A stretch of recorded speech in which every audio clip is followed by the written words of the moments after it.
저와 여러분들에게 주신 하나님 말씀은 사도행전 제9장 1절에서 7절까지의 말씀입니다. 사도행전 제9장 1절에서 7절까지 있는 말씀. 이 기록된 계시 말씀을 제가 공독할 때에 우리 주님께서 여러분들에게 주의 음성을 들려주시기 바랍니다. 사울이 주의 제자들에 대하여 여전히 위협과 살기가 등등하여 대제사장에게 가서 다메섹 여러 회당에 가져갈 공문을 청하니, 이는 만일 그 도를 따르는 사람을 만나면 남녀를 막론하고 결박하여 예루살렘으로 잡아오려 함이라.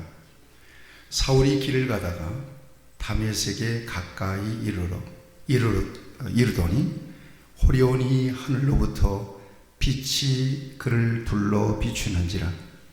땅에 엎드러져 들으매 소리가 있어 이르시되, 사울아 사울아 네가 어찌하여 나를 박해하느냐 하시거늘, 대답하되 주여 누구시니까?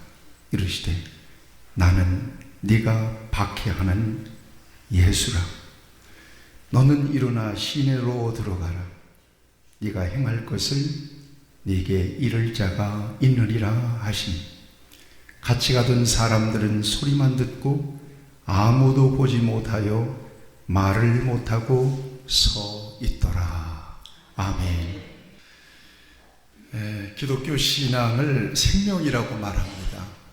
기독교는 종교라고 하는 말을 가급적이면 쓰질 않습니다. 생명이다, 또 관계다 그럽니다. 그렇게 말하는 데는 두 가지 이유가 있습니다. 복음에만 생명이 있기 때문입니다.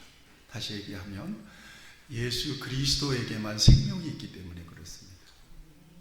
다른 이로서는 구원을 얻을 수 없나니 천하 인간의 구원을 얻을 만한 다른 이름을 우리에게 주신 게 없다. 유일하다. 그래서 생명입니다. 그러니까 믿으면 구원받고 믿지 않으면요, 구원을 못 받습니다. 또 하나의 이유는 기독교 신앙 안에 부활과 영생에 대한 믿음 때문에 그렇습니다. 부활과 영생, 이것은 기독교만 가지고 있는 내세관입니다. 물론 종교마다 나름대로의 내세관이 있습니다만, 몸의 부활하고 영생에 참여하는 것은 기독교 안에만 있는 신앙과 고백입니다. 나는 부활이요 생명이니 나를 믿는 자는 죽어도 살겠고 무릇 살아서 나를 믿는 자는 영원히 죽지 아니하리라. 그래서 우리가 이 세상에서 사는 것은 일생이잖아요. 소중하게 여깁니다. 왜냐하면 하나님께서 저와 여러분들에게 주신 생이기 때문에 그렇습니다. 다 하나님께서 우리에게 맡겨주신 것들이거든요. 생명도 그렇고 건강도 그렇고 먹고 입고 의식주도 그렇고 전부 다 소중히 여겨요. 살아있는 동안에. 그러나 이 세상의 목적은 아니에요. 저와 여러분들 이 세상에서 일생을 사는 것도 나를 위해서 사는 것은 아니죠. 하나님의 영광을 위하여 먹든지 마시든지 무엇을 하든지 하나님의 영광을 위하여. 우리가 살아도 주를 위하여 살고 죽어도 주를 위하여 죽나니 우리가 사나 죽으나 주의 것이로다. 그렇게 살다가 이 세상 떠나잖아요. 여러분, 지난주에 가수 현미 씨가 돌아가셔가지고 세상 뉴스거리가 엄청나던데요. 그런데 여러분 생각해 보세요. 갑자기 돌아가셔서 그렇습니다만 그 연세가 몇 세라고 했습니까? 85세? 여기 85세가 넘으신 분들이 안 계시죠? 그쯤 되면 이제 갈 날이 가까운 건 사실이잖아요. 그렇죠? 죽는 게 그렇게 특별하게 뉴스거리가 될 나이는 아닙니다. 워낙 유명인이기 때문에. 어쨌든 중요한 건 어떻게 살았든지 가수로 60년을 살았다고 그러니까요. 어떻게 살았든지 그분이 세상을 떠나시잖아요. 자, 그러면 어떻게 되는 거예요? 저와 여러분들이. 그분에게 참 귀한 믿음이 있더라고요. 그게 참 다행이다. 너무 귀하다. 제가 그 간증 영상을 한번 이렇게 봤습니다. 이북분인데 아주 구수하게 주님 안에 확실하게 있는 그런 그 믿음과 소망을 간증하는데 참 은혜가 되었습니다. 여러분, 특별히 젊으신 분들은 잘 모르겠어요. 어르신 분들 생각해 보세요. 어떻던가요? 인생이 그냥 빨리 지나가던가요? 천천히 가던가요? 그냥 훅 지나가죠. 오늘 아침에 목양실에 있는데 무슨 굵은 목소리가 나요. 그래서 본당에 올라갔더니 우리 우상희 형제가 우리 교회 왔어요. 저 우상희 형제는요, 제가 교회를 개척하고 초등학교 2학년 때 만난 친구예요. 초등학교 2학년 때 만났는데 지금 연세가 어떻게 됐어요? 그랬더니 37세 됐습니다. 37세가 됐어요. 얼마 안 된 것 같은 게 훅 가버렸어요. 형제만 그렇게 나이를 먹은 건 아니잖아요. 우리도 그렇게 나이를 먹고. 그래서 성경은 분명히 우리에게 인생이 어떤 건지를 가르쳐 주세요. 특별히 모세를 통해서 시편 90편에서 인생이 70이요 강건하면 80이다. 사는 동안에도 수고와 슬픔뿐이니 우리가 신속히 날아가나이다 그러잖아요. 사는 동안에도 수고와 슬픔뿐입니다. 그리고 신속하기 전에 날아가는 것처럼.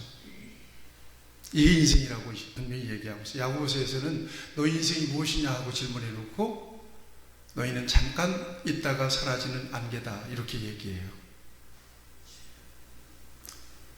여러분, 솔로몬 잘 아시잖아요. 솔로몬이 왕으로서 일생을 살면서 그가 결론을 내렸어요. 모든 걸 다 누려봤잖아요. 그런데 그는 헛되다라고 얘기해요. 헛되고 모든 것이 헛되도다. 남는 게 없는 거라는 거예요. 마치 세상에서 뭔가를 이루어보려고 열심히 노력하는 것은 바람을 잡으려는 것 같다는 거예요. 그러니까 예수님 안에 있으니까 인생이 정말 아주 심플하게 인생에 대한 평가가 돼요. 어떤 인생이 복이 있는가? 딱 정답이 나와 있어요. 어떤 인생이 정말 어리석은 인생을 살아가는 것인가? 분명히 답이 나와 있어요. 왜냐하면 기독교 신앙 안에서는 처음과 끝이 분명하게 보이거든요. 이렇게 시작과 끝, 그 다음에 인생의 방향과 목적이 기독교 신앙 안에는 분명하거든요. 그 길 안에 있으면 이 인생은 어떻게 세상을 살았든지 복 있는 인생을 사는 거예요. 내가 곧 길이요 진리요 생명이니 그리스도 안에서 살아가는 인생은 어떻게 살았든지 복 있는 인생이 돼요. 그러나 그 길에서 그 목적에서 벗어나 있다면 엄청난 것들을 누리고 엄청난 이름을 날리고 그러고 살았어도 성경적인 표현이에요. 그 인생은 복받은 인생이 아닙니다. 단순하잖아요.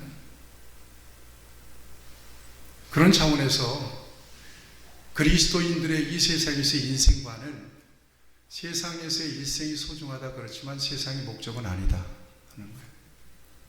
그 다음에 최종적으로 그리스도인들이 바라보는 것은 이 세상이 아니라는 거예요. 그러니까 세상에 가진 것, 아는 것, 무슨 지위, 규모와 크기 이런 것으로 인생을 평가하지 않습니다. 기독교 신앙 안에는. 그걸 궁극적으로 복이라고 이야기하지 않습니다. 무엇이 참 복이냐? 이 세상 이후에 펼쳐질 영원에 대한 분명한 답을 가지고 이 세상을 살았느냐는 거예요.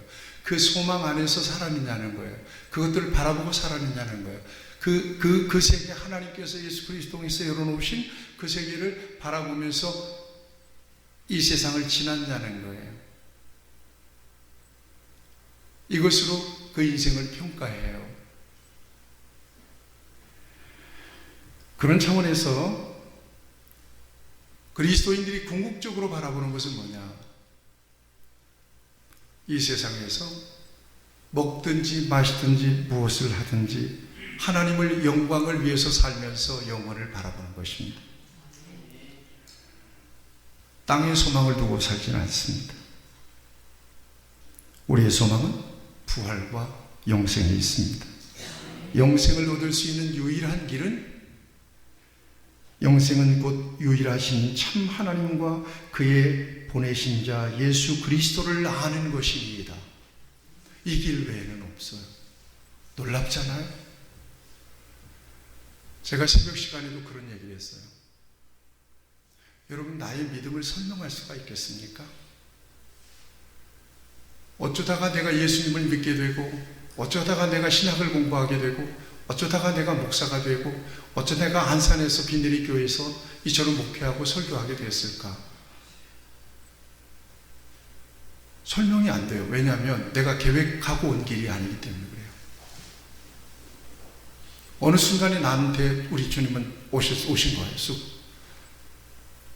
믿음을 주셨어요. 그래서 주님의 존재를 인식하게 하셨어요.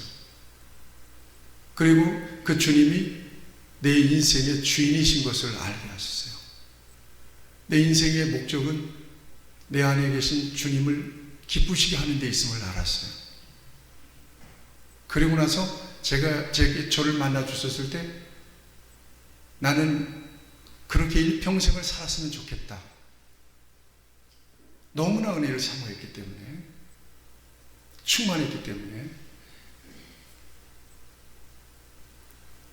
은혜가 있는 곳은 다 쫓아다니고, 목사님들이 설교를 하면 그게 뿌송이처럼 달고, 주의 종 목사님들이 그렇게 위대하게 보일 수가 없고, 내가 어느 순간에는 목사가 된 것처럼 강단에 서서 설교하고 있는 환상이 보이고,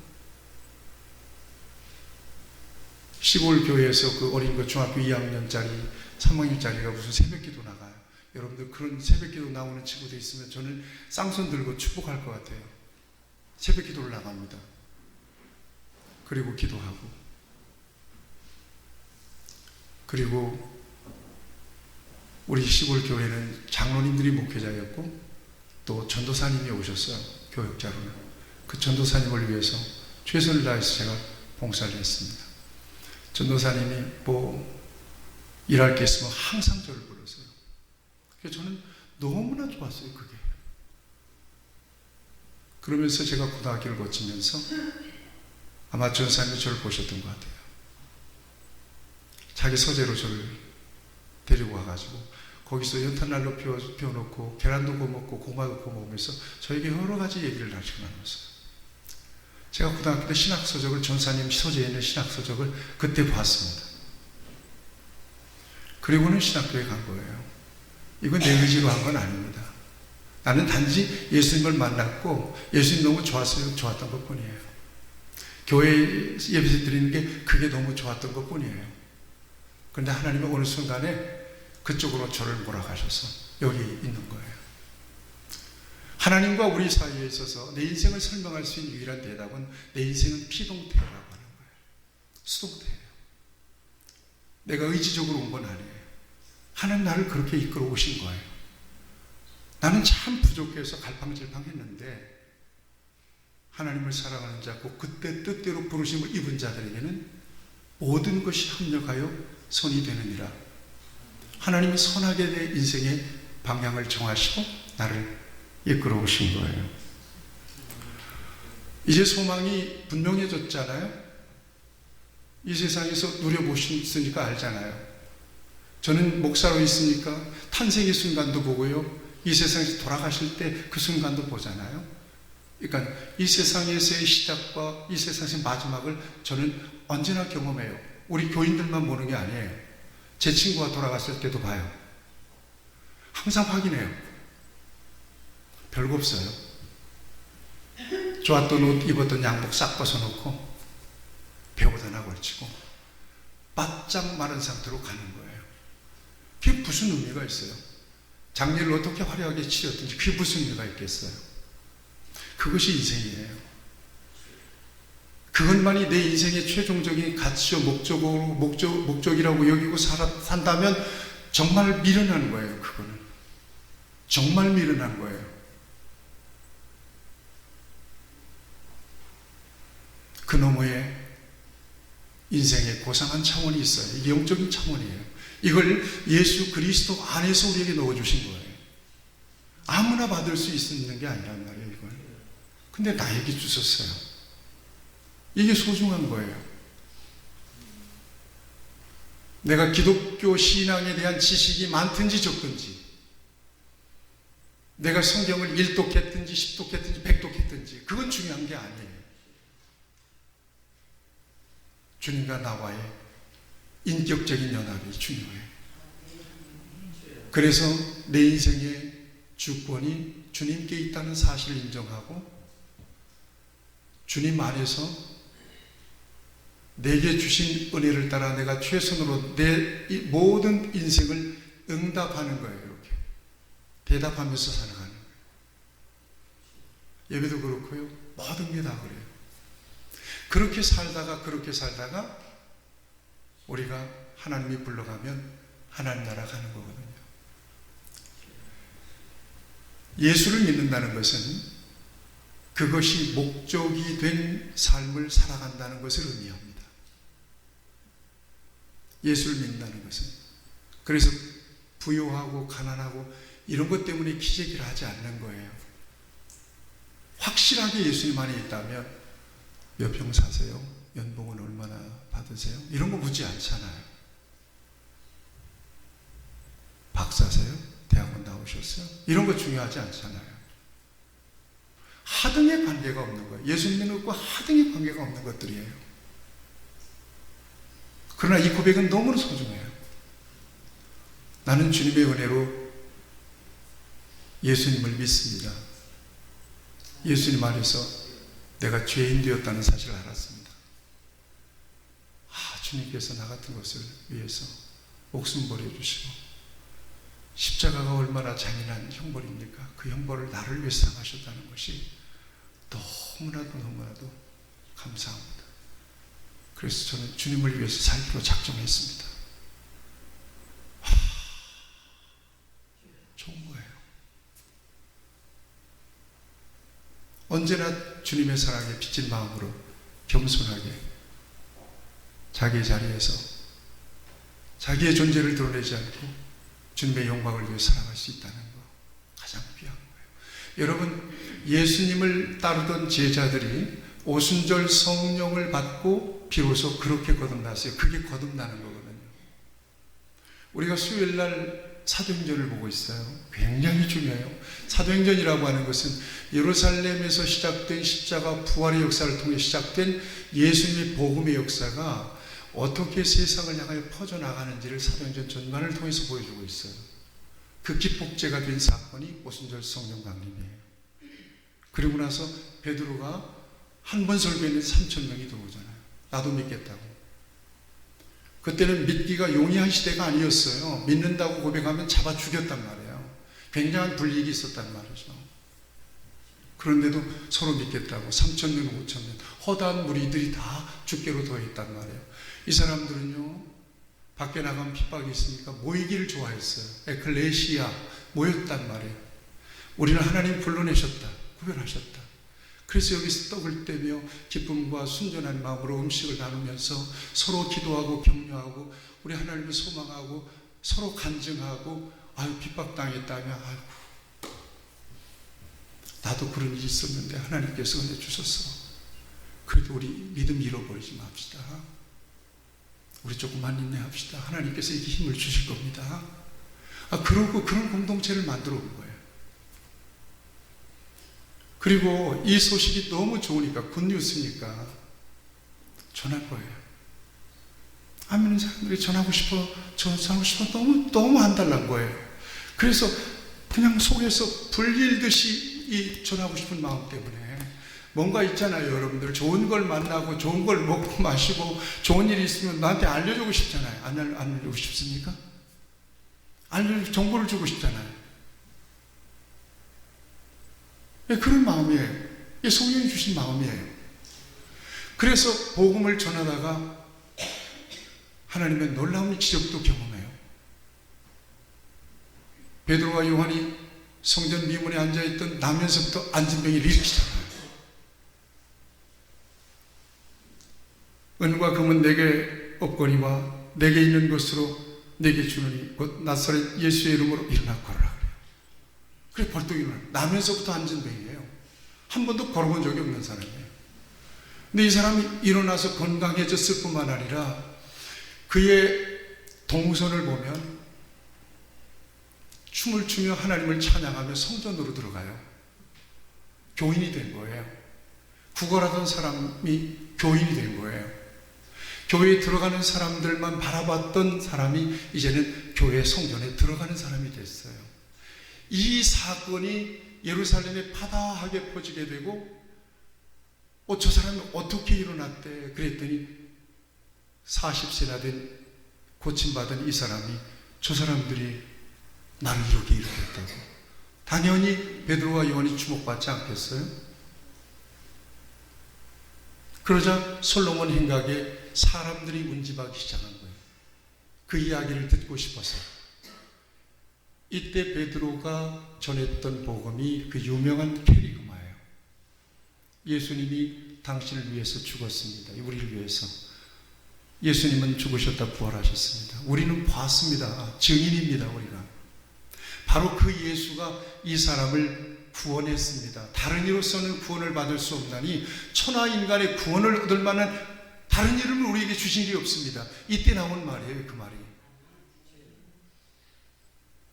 그러니까 당시 유대 지도자들이 시기가 나잖아요. 그래서 베드로와 요한을 붙잡아 감옥에 가둡니다. 그리고 재판을 열어요. 그런데 병 나은 사람도 있죠. 베드로와 요한을 추종하는 사람들이 있으니까 그 사람들은 어떻게 할 수 없으니까 협박을 합니다. 다시는 예수의 이름으로 말하지도 말고 가르치지도 말라고 협박을 해서 위협을 해서 내보내요. 그런데 그들이 나가면서 무슨 얘기를 하죠? 우리가 보고 들은 것을 말하지 않을 수 없도다. 그리고 나가서 또 성전에서 또 복음을 전해요. 이렇게. 그래서 다시 잡혀서 또 감옥에 들어갑니다. 그런데 우리 주님께서 능력으로 베드로와 요한을 감옥에서 끌어내요. 감옥에서 이렇게 석방시켜 주세요. 간수도 있고 초월적인 능력입니다. 이거는 석방시켜요. 그리고는 그들이 나가서 또 복음을 전하게 되고 잡혀서 다시 재판을 받아요. 여러분, 이 세상에서도 재범을 하면 가중처벌이 오잖아요. 지금 재범한 사람들로 잡힌 거예요. 그래서 예수의 이름으로 말하지도 말고 가르치지도 말라고 얘기했잖냐.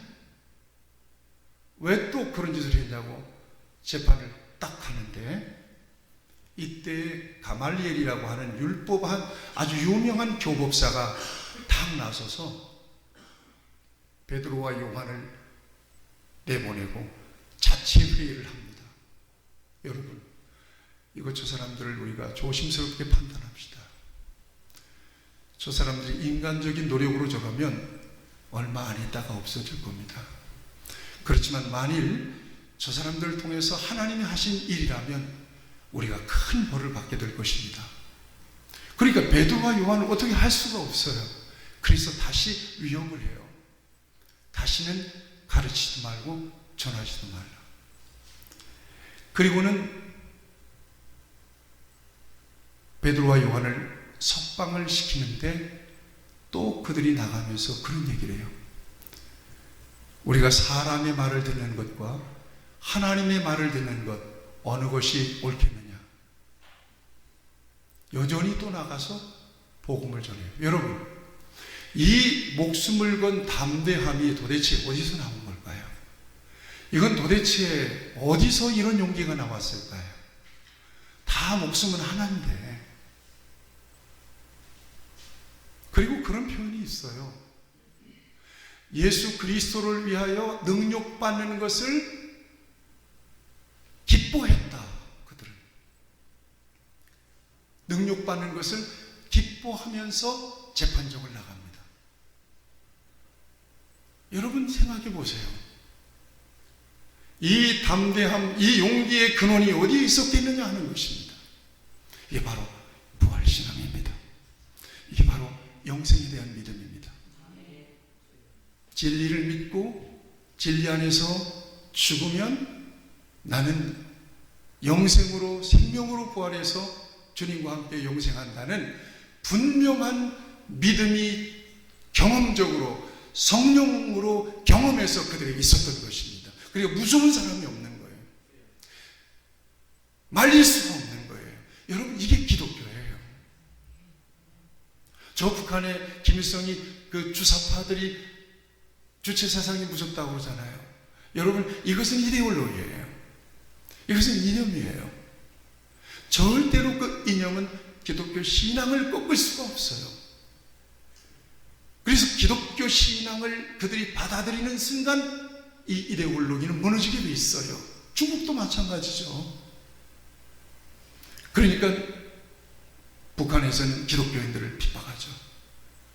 옛날에 우리나라에 평양이 예루살렘이라고 할 정도로 어마어마한 교회들이 많았어요.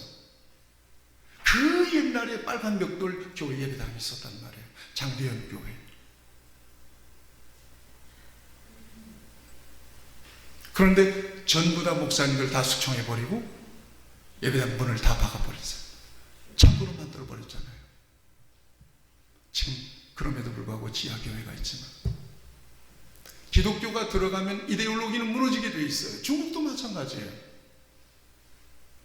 기독교가 허용이 되면 중국의 공산주의는 무너지게 돼 있어요. 중국이 왜 버티느냐? 유일하게 공산주의 국가이면서 이 사람들이 자유무역을 하고 경제활동을 하고 소위 수정자본주의예요. 그러면서 경제활동하면서 중국 사람들이 잘 먹고 잘 사니까 나름대로, 그러니까 그 체제를 옹호하고 있는 것 뿐이거든요. 떡으로 달래는 거예요. 그렇지만 복음이 들어가면, 예수의 생명이 들어가면 공산주의는 금방 무너집니다. 이걸 알아요. 그래서 철저하게 막는 거예요. 중국에 기독교인들이 있지만 삼자교회, 정부가 허락한 목사, 정부가 허락한 교회 외에는 선교할 수도 없고 전도할 수도 없고 교회를 세울 수도 없어요. 복음을 전할 수도 없어요. 목사님들의 설교를 다 정부에서 법률해요. 파손되는 선교사님들 이름을 못 밝혀요. 그래서 나라 이니셜 C국 그러잖아요. 선교사가 아니에요. 선생님이라고 호칭을 해야 돼요. 금방 잡아가니까. 그 정도로 무서운 게 기독교 신앙이요. 그 무서운 무시무시한 기독교 신앙의 핵심, 그 중심은 바로, 따라합시다, 부활과 영생. 자, 오늘 우리가 사도 바울이 변화되는 사건을 봤어요. 적어도 기독교 역사가 세계화되는 데 있어서 바울만큼 위대하게 쓰임받은 사람은 없어요. 사도행전 9장 사건은 너무나 중요해요. 바울이 회심해서 복음 전도자가 되고, 그러면서 사도행전 10장에 가보면 고넬료가, 이방인이죠. 이방인 고넬료가 예수를 믿게 되고, 복음이 사도행전 1장 8절에서 예수께서 명령하신 대로 예루살렘과 온 유대와 사마리아와 땅끝으로 퍼져나가는 과정을 사도행전이 보여주시는데, 9장 전반부에는 120문도 제자들 중심으로 해서 성령 받은 다락방, 마가 다락방 멤버들 120명이 활약상이 펼쳐집니다. 그리고 사도행전 9장에서 바울이 회심한 이후에 복음이 아시아와 유럽으로 퍼져나가요. 바울의 비전은 땅끝이었습니다.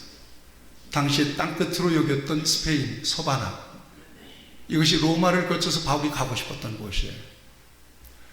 여러분 생각해 보세요.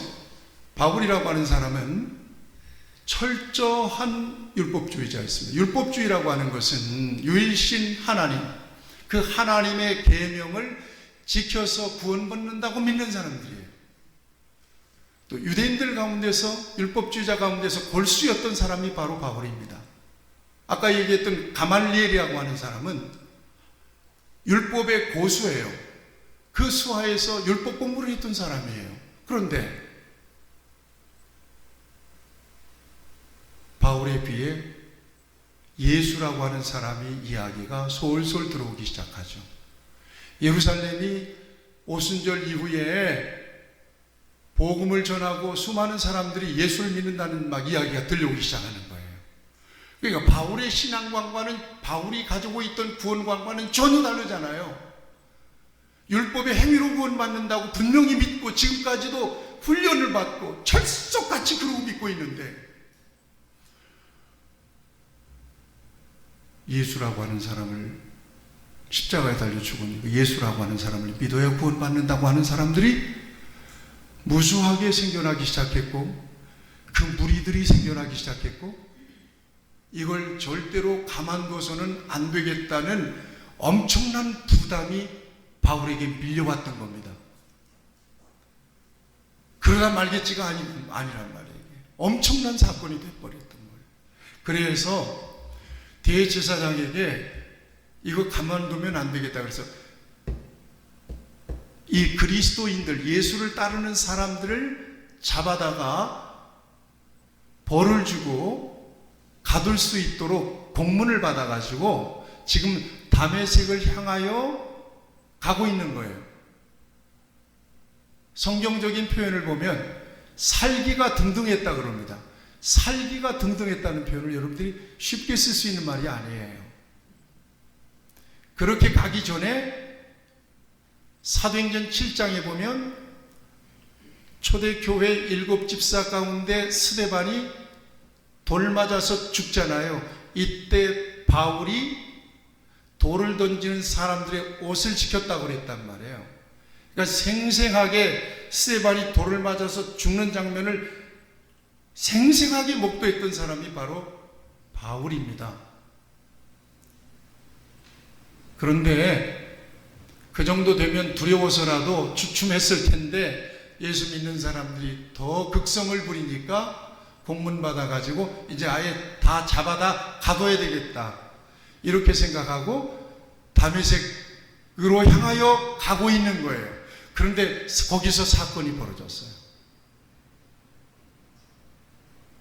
거기서 갑자기 위에서 큰 빛이 비추면서 음성이 들리는 겁니다. 어떤 음성? 오늘 본문 말씀. 사울아, 사울아, 왜 네가 나를 핍박하느냐, 박해하느냐. 바울이 깜짝 놀라서 주여 누굽니까? 묻습니다. 그러자 나는 네가 핍박하는, 박해하는 예수라 그래요.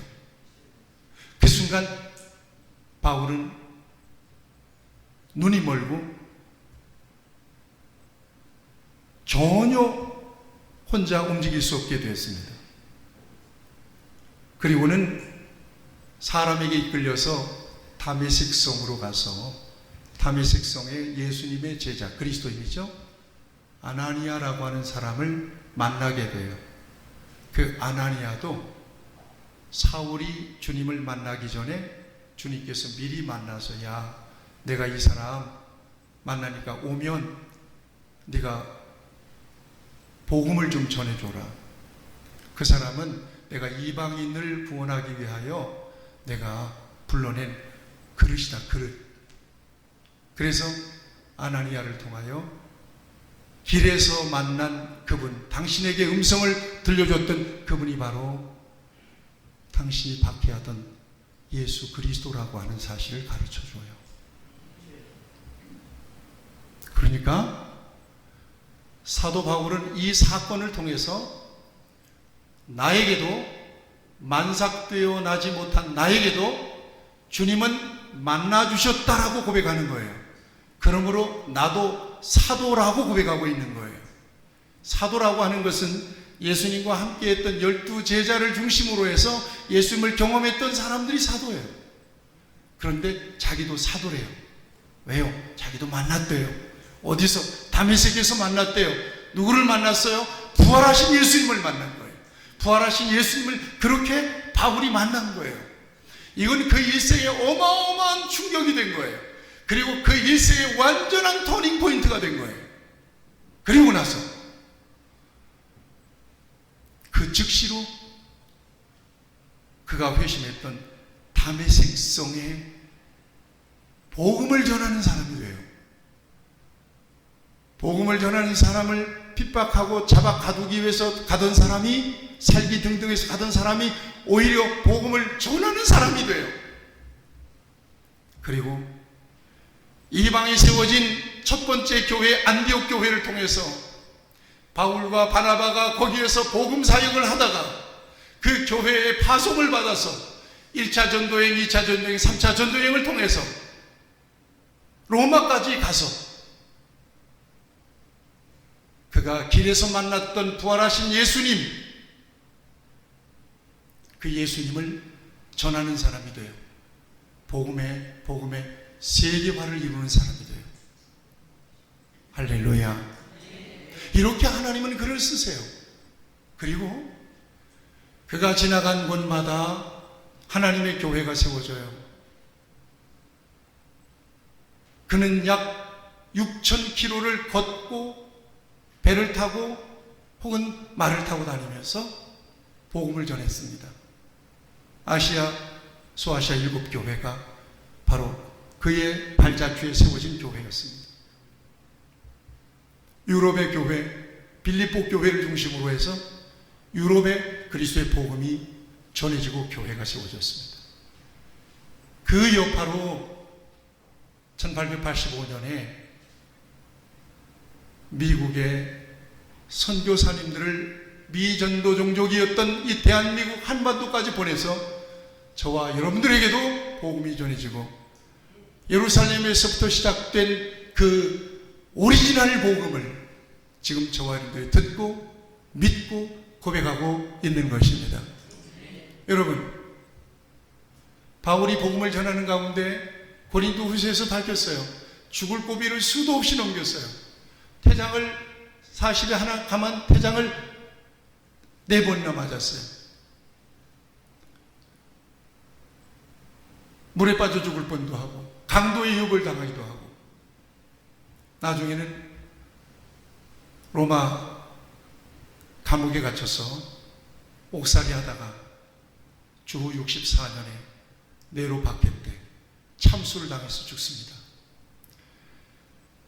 자, 그가 짧게 이 세상을 살면서 그를 통해서 하나님께서 이루신 이 복음의 업적은 그 누구도 흉내낼 수 없는 엄청난 업적이요 역사였다라고 하는 사실을 우리는 성경을 통해서 확인하게 돼요. 그러면 그가 만났던 예수님, 그가 전했던 복음이라고 하는 게 특별한 것이었느냐? 그렇지 않습니다. 신학적으로 엄청난 아주 고결한 그런 학문적 가치가 있는 것이었느냐? 그것도 아닙니다. 그는 다메섹 도상에서 사울아 사울아 왜 네가 나를 핍박하느냐? 나는 네가 핍박하는 예수다. 부활하신 예수님을 만난 그 사건이 그가 전한 복음의 핵심이었던 것입니다. 다른 게 없습니다. 그는 율법을 공부했던 사람이고 예수님을 통해서 예수님이 하나님이 보내신 메시아라고 하는 사실이 인정이 되고 믿어졌을 때 율법과 복음의 연결고리가 풀렸습니다. 율법에서 얘기했던 약속했던 그 메시아가 바로 예수라고 하는 사실을 확정하게 되었고 그의 믿음은 누구도 꺾을 수 없는 어마어마한 확신이 되었던 것이고요. 그 복음을 그는 그렇게 전해서 세상을 변화시켰던 것입니다. 그의 복음을 요약하면 이렇습니다. 나는 죄인이었습니다. 그의 복음입니다. 요약하면 나는 죄인 중에 괴수였습니다. 나는 지옥 갈 사람이었습니다. 그런데 내가 살기가 등등해서 예수 믿는 사람들을 핍박하기 위해서 가다가 나는 부활하신 예수님을 만났습니다. 예수님을 만나고 예수님이 메시아요, 예수님께서 십자가에 죽으시고 부활하신 역사는 죄인을 구원하시기 위한 하나님의 구속의 역사였다는 사실을 분명하게 체험했습니다. 그분은 메시아입니다. 그분은 우리를 위해서 죽으셨습니다. 그분은 우리를 위해서 살아나셨습니다. 그분을 믿어야 구원을 받습니다. 요약하면 그거예요. 복음이 장황할 게 없어요. 성경을 여러 곳을 주소를 대가면서 성경에 이러기를 성경 아니에요. 확실한 인생의 터닝 포인트가 예수님 안에서 있었느냐는 거예요. 그 감격을 전하는 거예요. 나는 그래서 예수님을 부정할 수 없거든요. 내 인생에 있어서 최고의 선물은 예수님이세요. 나는 이평생 예수님을 믿음으로 살 거거든요. 주님은 나를 사랑하셨어요. 부족한 나를. 그래서 저는 예수님을 위해서 삽니다. 하나님도 당신을 사랑하십니다. 예수님 믿어야 당신도 구원받습니다. 이걸 전해주는 것입니다. 사도 바울은 로마서 1장 16절 17절에서 분명하게 밝히세요. 복음에는 하나님의 의가 나타나서 믿음으로 믿음에 이르게 하나니 곧 기록된 바 의인은 오직 믿음으로 살리라 함과 같으니라. 이게 바울의 복음이에요. 이 신칭의 믿음이다. 내 공로가 아니다. 내 의가 아니다. 내 능력이 아니다. 내 노력으로 되는 게 아니다. 오직 십자가에 달려서 나를 위해서 죽으시고 나를 위해서 살아나신 예수 그리스도의 유일한 공로만이 나를 살리는 구원의 능력이라고 하는 사실을 사도 바울은 전했고, 저와 여러분들은 성령의 역사를 통하여 그 믿음을 갖게 된 것입니다.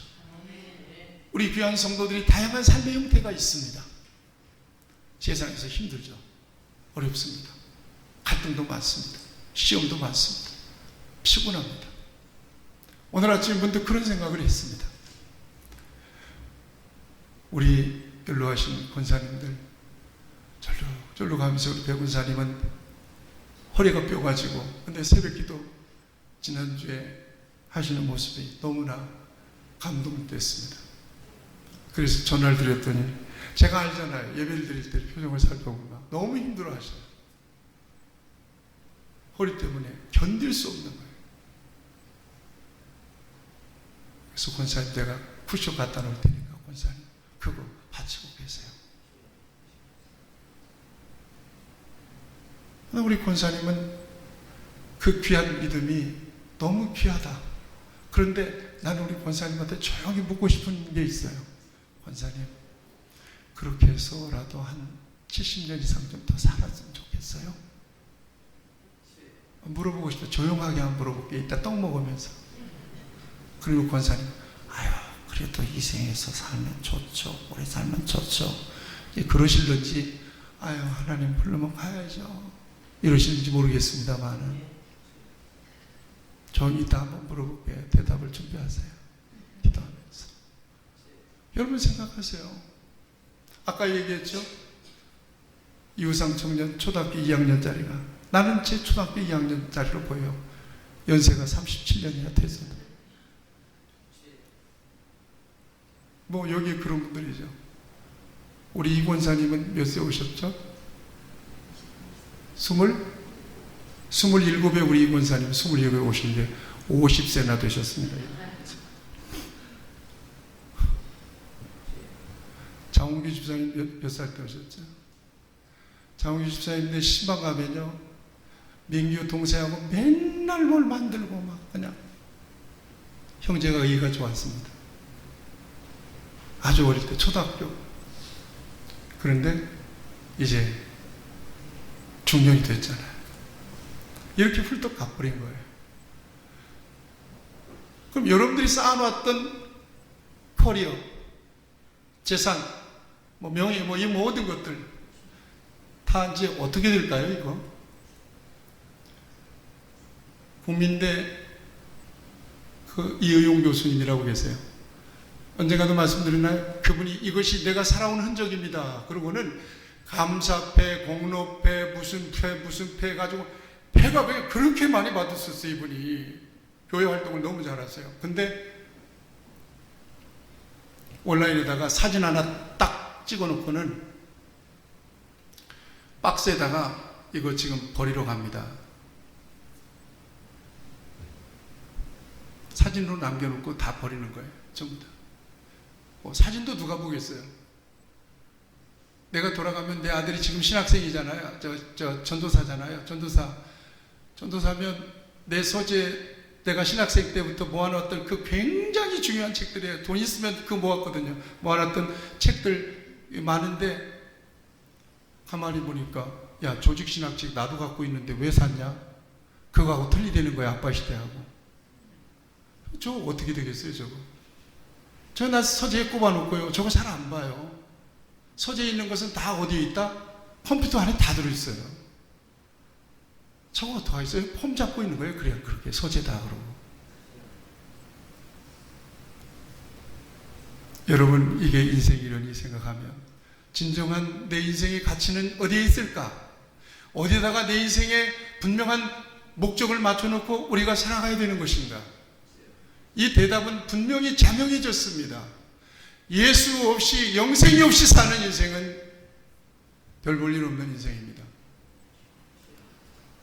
우리끼리 있으니까 하는 얘기가 아닙니다. 진짜입니다. 일생을 살면서 가장 중요한 것은 예수님과 연결고리가 생겨야 됩니다. 이게 믿음입니다. 이 사람이 복받은 사람이에요. 이 사람이 하나님의 사람이에요. 이 사람이 성공적인 삶의 사람이에요. 다른 거 아무것도 안 보여요. 장례식이 아무리 화려하면 뭘 거예요? 어느 장례식에 갔더니 조화가 너무 많이 와가지고 조양 리본만 떼어가지고 쫙 그러는데 리본이 한 바퀴 도는 거예요. 그러면 뭘 거예요? 남는 것은 저를 따라서 남는 것은 믿음이다. 남는 것은 영생이다. 부활의 복이 있기를 축복합니다. 그 믿음 안에 승리하시기를 축복합니다. 하나님 아버지, 귀한 말씀을 통해서 우리가 다시 한번 나의 믿음을 확인하고 내 믿음의 방향과 목적을 확인할 수 있게 하시니 감사합니다. 이 부활절에 다시 한번 우리의 심령 가운데 견고하게 잘 박힌 모처럼 하나님께서 못 박아주시되 예수 그리스도 안에서 생명을 얻는 것이 얼마나 소중한지를, 예수 그리스도 안에서 펼쳐질 영생과 부활과 영생이 내 인생에 있어서 얼마나 진정한 가치 있는 축복인지를 다시 한번 우리의 심령에 새겨주시고, 살아계셔서 우리와 언제나 함께 하시는 부활 주님과 일생을 동행하며 부활 예수님을 증거하며 살아가는 우리 귀한 성도들이 될 수 있도록 하나님이여 은혜를 더하여 주옵소서. 예수님의 이름으로 간절히 기도하옵나이다. 아멘.